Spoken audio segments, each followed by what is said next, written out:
बिस्मिल्लाहिर्रहमानिर्रहीम। अस्सलामु अलैकुम। एजाज़ अली ख़ान आज़ादी 47 चैनल की तवज्जुह से तमाम पाकिस्तानी बहन भाइयों से मुखातिब हूँ। सबसे पहले तो उन तमाम दोस्तों का शुक्रिया जिन्होंने इस चैनल को सब्सक्राइब किया और इस वीडियो को शेयर भी कर रहे हैं और इसको पसंद भी कर रहे हैं। मेरी पिछली वीडियो के ऊपर चंद एक दोस्तों ने रब्ता किया है और उन्होंने पूछा है कि जी ये तो आपने कहा कि जी ये जो डॉलर है लोग बैंकों में जमा करें, तो ये इस करप्ट गवर्नमेंट पे या करप्ट सिस्टम पे या चोरों पे कैसे ट्रस्ट कर सकते हैं, ये वही लोग हैं। तो भाई बात ये है कि ट्रस्ट हमें करना पड़ेगा क्योंकि इसके अलावा हमारे पास और कोई रास्ता नहीं है। दूसरा, मैंने उसमें यह भी तस्करा किया था कि जो हमारे 4-5 बड़े हैं वो कोई ऐसी पॉलिसी, कोई ऐसी स्ट्रेटजी मुतय्यन करें जिसकी बेस के ऊपर लोग ट्रस्ट करें और लोग बैंकों में पैसा रखें, डॉलर की शक्ल में, फॉरेन करेंसी की शक्ल में, और उनके पास ये फैसिलिटी हो कि वो लोग जो है वो किसी भी टाइम उसको विड्रा भी कर सकते हैं और उसको चेक भी कर सकते हैं। एक बात। दूसरी बात यह है कि कुछ दोस्तों ने ये भी तस्करा किया, कमेंट्स किए कि जी ये तो पिछली गवर्नमेंट ने भी कहा था, पीटीआई की गवर्नमेंट ने, कि जी 200 अरब डॉलर हम उठाएंगे लोगों से बाहर से और इनके IMF के मुंह पे मार देंगे, तो कोई पैसा नहीं मिला, है ही नहीं। भाई मेरे ऐसा बिल्कुल भी नहीं है। बहुत पैसा है, बहुत फॉरेन करेंसी है, बहुत डॉलर है इस मुल्क में। मैं रेफरेंस के तौर पर एक छोटी सी रेफरेंस आपको एक मिसाल दे दूँ। कल की खबर है कि इंडियन एक बिजनेसमैन है गौतम अडानी के असासों में पिछले एक महीने में यानी with in 30 days 145 Arab dollar की कमी आई है। कितनी? 145 अरब डॉलर, 145 बिलियन डॉलर्स। और अभी भी वो दुनिया का 33वें नंबर पे अमीर तरीन आदमी है। तो जब एक बंदे के पास 145 अरब डॉलर होता है और हमारा मुल्क जो है ना वो 1.2 अरब डॉलर के लिए IMF के सामने जो है वो अपनी नाक रगड़ता है, तो मैं आपको कहता हूँ कि हमारे मुल्क में भी काफ़ी सारे अडानी मौजूद हैं, काफ़ी अडानी मौजूद हैं और इन अडानियों ने अपने घरों में डॉलर रखे हुए हैं। एनीवे, अपने आज के टॉपिक की तरफ आते हैं। जिस तरह मैंने अपनी प्रीवियस वीडियो में कहा था कि हम 2 माफिया के मुतालिक तस्करा करेंगे। एक वो माफिया जो कि मिडिल क्लास एंड अबव को इफ़ेक्ट करता है और दूसरा माफिया वो है जो कि लोअर क्लास एंड अबव को इफ़ेक्ट करता है।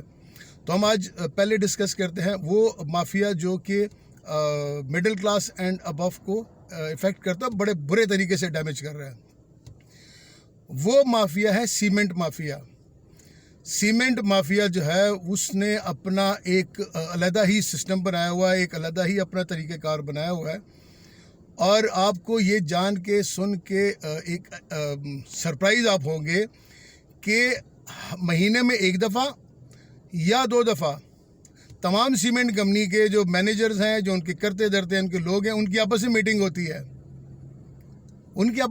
होती है। यानी डंडोत सीमेंट वाला, DG सीमेंट वाला, पायनियर सीमेंट वाला, क्वाड सीमेंट वाला, लकी सीमेंट वाला, मैपल लीफ वाला, ये लोग खुद बैठते हैं और ये डिसाइड करते हैं कि जी हम कितनी प्राइस रखें, हमने ये प्राइस रखनी है। और ये इनका अब कलेक्टिव डिसीजन होता है कि जी हमने 100% कमाना है या हमने 150% कमाना है, तो प्राइस नीचे नहीं आने देते।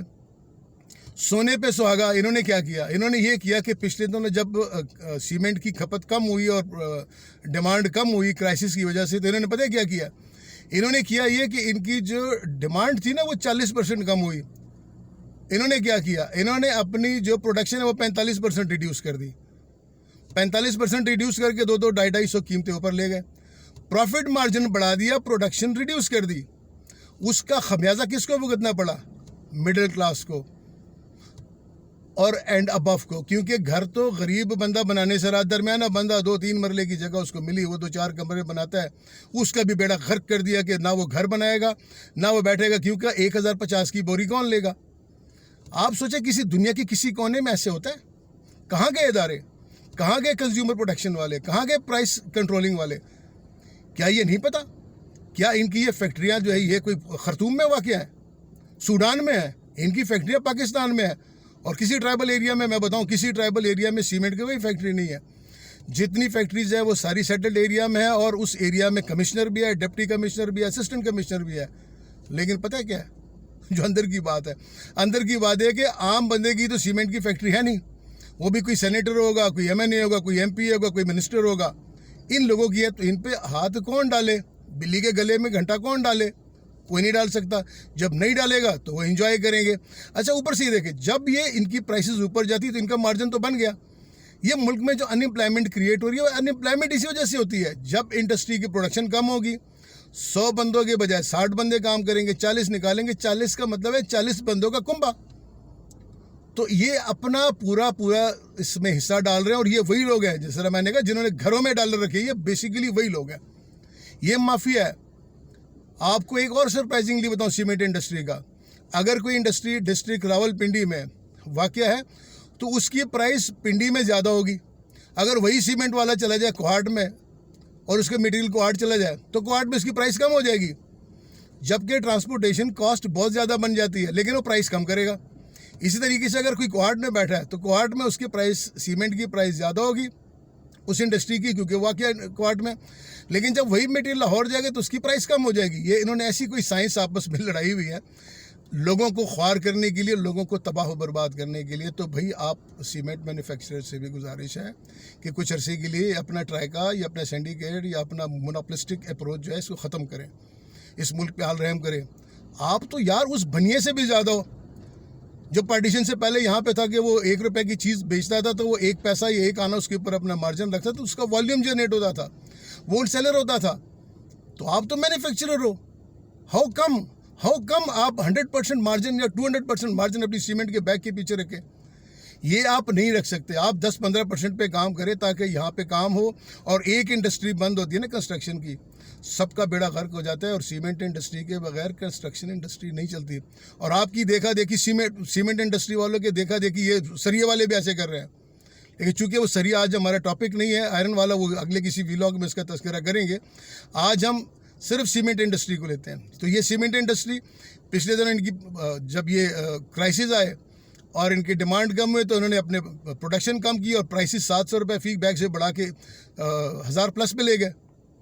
तो ये गवर्नमेंट से भी दरख्वास्त है और करता धरता लोगों से भी दरख्वास्त है। और PM साहब वो साढ़े PM साहब, साढ़े स्पीड साहब, आपसे गुजारिश है कि इनको भी देखें। डार साहब अपनी कोई डोरी इनके ऊपर भी डाल लें, आपकी मेहरबानी होगी। क्योंकि मेरा ख्याल है कि शायद आप दोनों की सीमेंट इंडस्ट्री है तो नहीं है, आप तो गन्ना खाने वाले हैं, शुगर वाले हैं। हालांकि आपको खुद शुगर हो चुका है, इतनी शुगर आपने खा ली है। तो आप इन पे कोई हाथ डालें, इनको पकड़ें ताकि ये कुछ प्राइसेस कम करे, इकॉनमी चले। और इकॉनमी चलेगी तो आपकी भी रिस्पेक्ट होगी। ये भी बताऊँ, इकॉनमी बैठेगी तो आपके पीछे लोग इस तरह बोलेंगे, हम जैसे लोग बोलेंगे और बहुत बोलेंगे। तो आप इस इंडस्ट्री को पकड़े और इनको बताएं कि ये चीज़ें ना करें, प्राइसेस को अपनी जगह पे लेके आएँ ताकि इंडस्ट्री ग्रो करे, लोग चले और इस मुल्क में कारोबार का पहिया चलता रहे।